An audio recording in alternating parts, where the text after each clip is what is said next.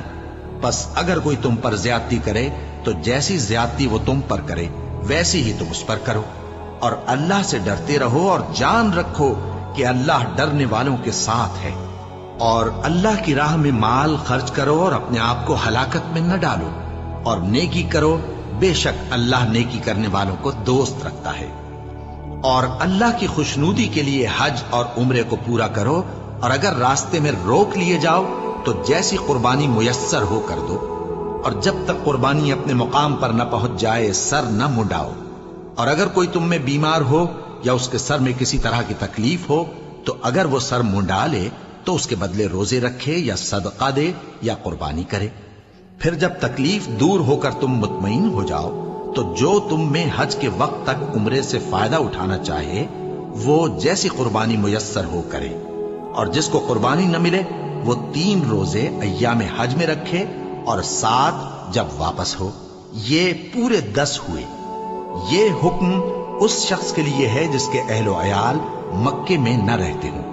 اور اللہ سے ڈرتے رہو اور جان رکھو کہ اللہ سخت عذاب دینے والا ہے۔ حج کے مہینے معین ہیں جو معلوم ہیں، تو جو شخص ان مہینوں میں حج کی نیت کر لے تو حج کے دنوں میں نہ عورتوں سے اختلاط کرے، نہ کوئی برا کام کرے اور نہ کسی سے جھگڑے۔ اور جو نیک کام تم کرو گے وہ اللہ کو معلوم ہو جائے گا۔ اور زاد راہ یعنی رستے کا خرچ ساتھ لے جاؤ، کیونکہ بہترین زاد راہ پرہیزگاری ہے۔ اور اے اہل عقل، مجھی سے ڈرتے رہو، اس کا تمہیں کچھ گناہ نہیں کہ حج کے دنوں میں بذریعہ تجارت اپنے پروردگار سے روزی طلب کرو۔ اور جب عرفات سے واپس ہونے لگو تو مشعر حرام یعنی مزدلفہ میں اللہ کا ذکر کرو، اور اس طرح ذکر کرو جس طرح اس نے تم کو سکھایا، اور اس سے پیشتر تم لوگ ان طریقوں سے محض ناواقف تھے۔ پھر جہاں سے اور لوگ واپس ہوں وہیں سے تم بھی واپس ہو، اور اللہ سے بخشش مانگو، بے شک اللہ بخشنے والا ہے، رحمت کرنے والا ہے۔ پھر جب حج کے تمام ارکان پورے کر چکو تو مینا میں اللہ کو یاد کرو جس طرح اپنے باپ دادا کو یاد کیا کرتے تھے، بلکہ اس سے بھی زیادہ۔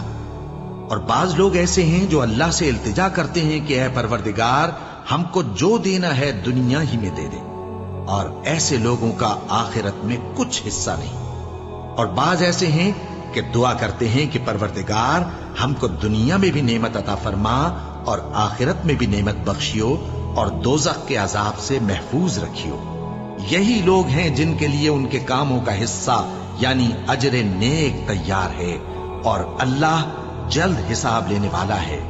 اور قیام منی کے دنوں میں جو گنتی کے دن ہیں اللہ کو یاد کرو۔ اگر کوئی جلدی کرے اور 2 ہی دن میں چل دے تو اس پر بھی کچھ گناہ نہیں، اور جو بعد تک ٹھہرا رہے اس پر بھی کچھ گناہ نہیں۔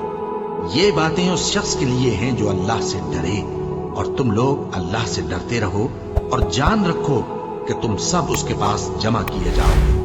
اور کوئی شخص تو ایسا ہے جس کی گفتگو دنیا کی زندگی میں تم کو دلکش معلوم ہوتی ہے، اور وہ اپنے معافی ضمیر پر یعنی اس بات پر جو اس کے دل میں ہے اللہ کو گواہ بناتا ہے، حالانکہ وہ سخت جھگڑالو ہے۔ اور جب پیٹ پھیر کر چلا جاتا ہے تو زمین میں دوڑتا پھرتا ہے تاکہ اس میں فتنہ انگیزی کرے اور کھیتی کو برباد اور انسانوں اور حیوانوں کی نسل کو نابود کر دے، اور اللہ فتنہ انگیزی کو پسند نہیں کرتا۔ اور جب اس سے کہا جاتا ہے کہ اللہ سے خوف کر تو غرور اس کو گناہ میں پھنسا دیتا ہے، سو اس کو جہنم کافی ہے اور وہ بہت برا ٹھکانہ ہے۔ اور کوئی شخص ایسا ہے کہ اللہ کی خوشنودی حاصل کرنے کے لیے اپنی جان بیچ ڈالتا ہے، اور اللہ بندوں پر بہت مہربان ہے۔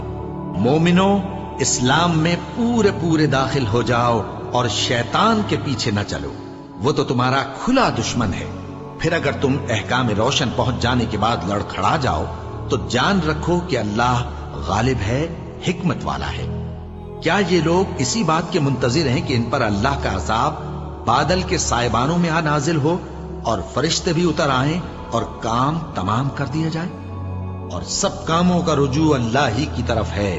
اے پیغمبر، بنی اسرائیل سے پوچھو کہ ہم نے ان کو کتنی کھلی نشانیاں دی، اور جو شخص اللہ کی نعمت کو اپنے پاس آنے کے بعد بدل دے تو اللہ سخت عذاب کرنے والا ہے۔ اور جو کافر ہیں ان کے لیے دنیا کی زندگی خوشنما کر دی گئی ہے اور وہ مومنوں سے تمسخر کرتی ہیں، لیکن جو پرہیزگار ہیں وہ قیامت کے دن ان سے اوپر ہوں گے۔ اور اللہ جس کو چاہتا ہے بے حساب رزق دیتا ہے۔ پہلے تو سب لوگوں کا ایک ہی مذہب تھا، لیکن وہ آپس میں اختلاف کرنے لگے تو اللہ نے ان کی طرف بشارت دینے والے اور ڈر سنانے والے پیغمبر بھیجے اور ان پر سچائی کے ساتھ کتابیں نازل کی، تاکہ جن امور میں لوگ اختلاف کرتے تھے ان کا ان میں فیصلہ کر دے۔ اور اس میں اختلاف بھی انہی لوگوں نے کیا جن کو کتاب دی گئی تھی، باوجود کہ ان کے پاس کھلے ہوئے احکام آ چکے تھے، اور یہ اختلاف انہوں نے صرف آپس کی ضد سے کیا۔ تو جس امر حق میں وہ اختلاف کرتے تھے اللہ نے اپنی مہربانی سے مومنوں کو اس کی راہ دکھا دی، اور اللہ جس کو چاہتا ہے سیدھا رستہ دکھا دیتا ہے۔ کیا تم یہ خیال کرتے ہو کہ یوں ہی بہشت میں داخل ہو جاؤ گے؟ اور ابھی تم کو پہلے لوگوں کی سی مشکلیں تو پیش آئی ہی نہیں۔ ان کو بڑی بڑی سختیاں اور تکلیفیں پہنچیں اور وہ صعوبتوں میں ہلا ہلا دیے گئے، یہاں تک کہ پیغمبر اور مومن لوگ جو ان کے ساتھ تھے سب پکار اٹھے کہ کب اللہ کی مدد آئے گی۔ دیکھو اللہ کی مدد عنقریب آیا چاہتی ہے۔ اے نبی، لوگ تم سے پوچھتے ہیں کہ اللہ کی راہ میں کس طرح کا مال خرچ کریں۔ کہہ دو کہ جو چاہو خرچ کرو، لیکن جو مال خرچ کرنا چاہو وہ درجہ بدرجہ اہل استحقاق یعنی ماں باپ کو اور قریب کے رشتہ داروں کو اور یتیموں کو اور محتاجوں کو اور مسافروں کو سب کو دو، اور جو بھلائی تم کرو گے اللہ اس کو جانتا ہے۔ مسلمانوں، تم پر اللہ کے رستے میں لڑنا فرض کر دیا گیا ہے، اور وہ تمہیں ناگوار تو ہوگا، مگر عجب نہیں کہ ایک چیز تم کو بری لگے اور وہ تمہارے حق میں بھلی ہو، اور عجب نہیں کہ ایک چیز تم کو بھلی لگے اور وہ تمہارے لیے مضر ہو، اور ان باتوں کو اللہ ہی بہتر جانتا ہے اور تم نہیں جانتے۔ اے پیغمبر، لوگ تم سے عزت والے مہینوں میں لڑائی کرنے کے بارے میں دریافت کرتے ہیں، کہہ دو کہ ان میں لڑنا بڑا گناہ ہے، اور اللہ کی راہ سے روکنا اور اس سے کفر کرنا اور مسجد حرام یعنی خانہ کعبہ میں جانے سے بند کرنا اور اہل مسجد کو اس میں سے نکال دینا جو یہ کفار کرتے ہیں، اللہ کے نزدیک اس سے بھی زیادہ گناہ ہے، اور فتنہ انگیزی خونریزی سے بھی بڑھ کر ہے۔ اور یہ جو لوگ ایمان لائے اور اللہ کے لیے وطن چھوڑ گئے اور کفار سے جنگ کرتے رہے، وہی اللہ کی رحمت کے امیدوار ہیں، اور اللہ بخشنے والا ہے، رحمت کرنے والا ہے۔ اے پیغمبر، لوگ تم سے شراب اور جوئے کا حکم دریافت کرتے ہیں، کہہ دو کہ ان میں گناہ بڑے ہیں اور لوگوں کے لیے کچھ فائدے بھی ہیں، مگر ان کے گناہ فائدوں سے کہیں زیادہ ہیں۔ اور یہ بھی تم سے پوچھتے ہیں کہ اللہ کی راہ میں کون سا مال خرچ کریں، کہہ دو کہ جو ضرورت سے زیادہ ہو۔ اس طرح اللہ تمہارے لیے اپنے احکام کھول کھول کر بیان فرماتا ہے تاکہ تم سوچو، یعنی دنیا اور آخرت کی باتوں میں غور کرو۔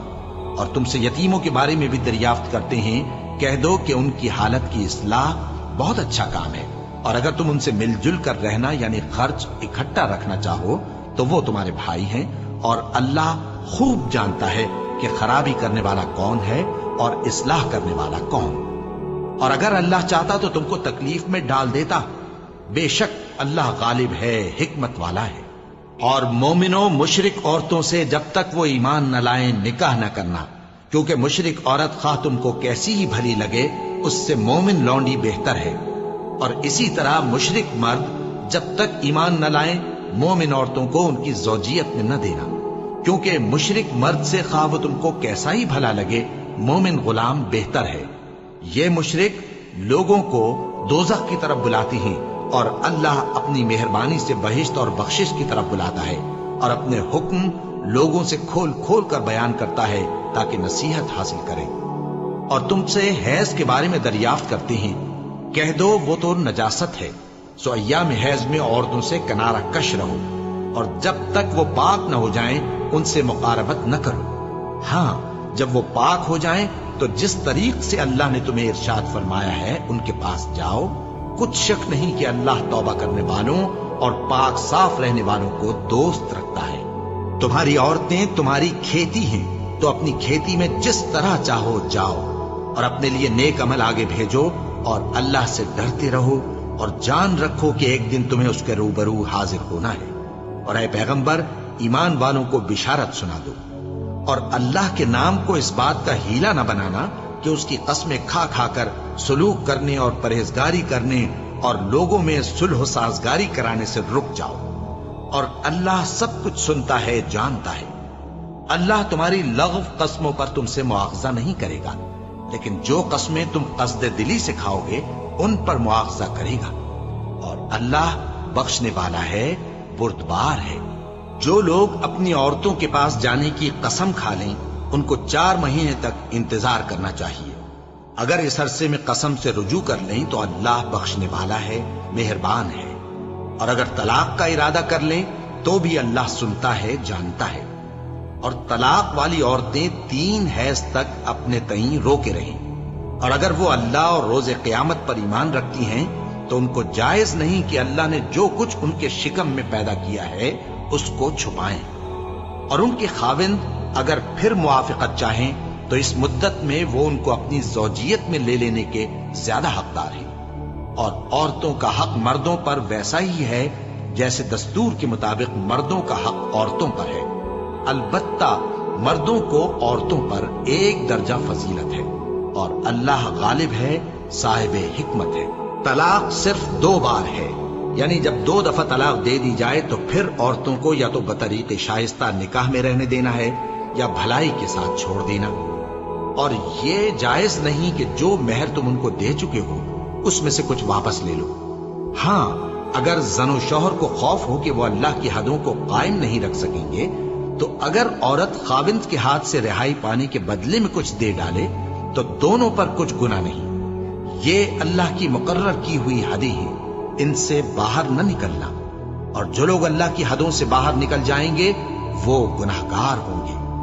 پھر اگر شوہر 2 طلاقوں کے بعد تیسری طلاق عورت کو دے دے تو اس کے بعد جب تک عورت کسی دوسرے شخص سے نکاح نہ کر لے اس پہلے شوہر پر حلال نہ ہوگی۔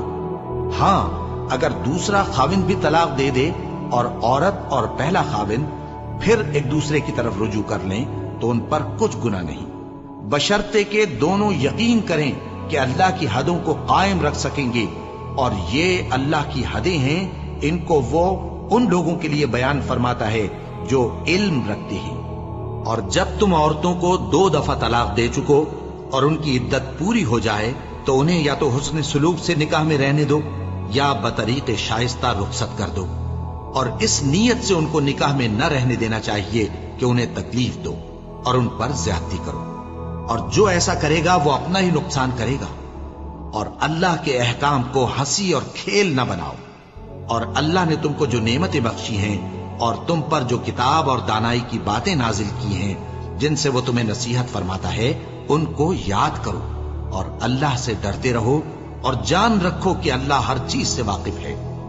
اور جب تم عورتوں کو طلاق دے چکو اور ان کی عدت پوری ہو جائے تو ان کو اپنے شوہروں کے ساتھ جب وہ آپس میں جائز طور پر راضی ہو جائیں نکاح کرنے سے مت روکو۔ اس حکم سے اس شخص کو نصیحت کی جاتی ہے جو تم میں اللہ اور روز آخر پر یقین رکھتا ہے۔ یہ تمہارے لیے نہایت خوب اور بہت پاکیزگی کی بات ہے، اور اللہ جانتا ہے اور تم نہیں جانتے۔ اور مائیں اپنے بچوں کو پورے 2 سال دودھ پلائیں، یہ حکم اس شخص کے لیے ہے جو پوری مدت تک دودھ پلوانا چاہے، اور دودھ پلانے والی ماؤں کا کھانا اور کپڑا دستور کے مطابق باپ کے ذمے ہوگا۔ کسی شخص کو اس کی طاقت سے زیادہ تکلیف نہیں دی جاتی، تو یاد رکھو کہ نہ تو ماں کو اس کے بچے کے سبب نقصان پہنچایا جائے اور نہ باپ کو اس کی اولاد کی وجہ سے نقصان پہنچایا جائے، اور اسی طرح نان و نفقہ بچے کے وارث کے ذمے ہے۔ اور اگر دونوں یعنی ماں باپ آپس کی رضامندی اور صلاح سے بچے کا دودھ چھڑانا چاہیں تو ان پر کچھ گناہ نہیں، اور اگر تم اپنی اولاد کو دودھ پلوانا چاہو تو تم پر کچھ گناہ نہیں، بشرطے کہ تم دودھ پلانے والیوں کو دستور کے مطابق ان کا حق جو تم نے دینا کیا تھا دے دو، اور اللہ سے ڈرتے رہو اور جان رکھو کہ جو کچھ تم کرتے ہو اللہ اس کو دیکھ رہا ہے۔ اور جو لوگ تم میں سے مر جائیں اور عورتیں چھوڑ جائیں تو وہ عورتیں 4 مہینے اور 10 دن اپنے آپ کو روکے رہیں، اور جب یہ عدت پوری کر چکیں اور اپنے حق میں پسندیدہ کام یعنی نکاح کر لیں تو تم پر کچھ گناہ نہیں، اور اللہ تمہارے سب کاموں سے واقف ہے۔ اگر تم اشارے کنائے میں عورتوں کو نکاح کا پیغام بھیجو یا نکاح کی خواہش کو اپنے دلوں میں مخفی رکھو تو تم پر کچھ گناہ نہیں۔ اللہ کو معلوم ہے کہ تم ان سے نکاح کا ذکر کرو گے، مگر ایام عدت میں اس کے سوا کے دستور کے مطابق کوئی بات کہہ دو، پوشیدہ طور پر ان سے قول و قرار نہ کرنا، اور جب تک عدت پوری نہ ہو لے نکاح کا پختہ ارادہ نہ کرنا، اور جان رکھو کہ جو کچھ تمہارے دلوں میں ہے اللہ کو سب معلوم ہے، تو اس سے ڈرتے رہو اور جان رکھو کہ اللہ بخشنے والا ہے، حلم والا ہے۔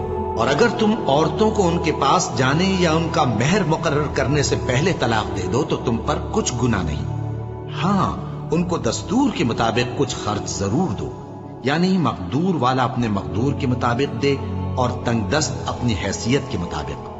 نیک لوگوں پر یہ ایک طرح کا حق ہے۔ اور اگر تم عورتوں کو ان کے پاس جانے سے پہلے طلاق دے دو لیکن مہر مقرر کر چکے ہو تو آدھا مہر دینا ہوگا۔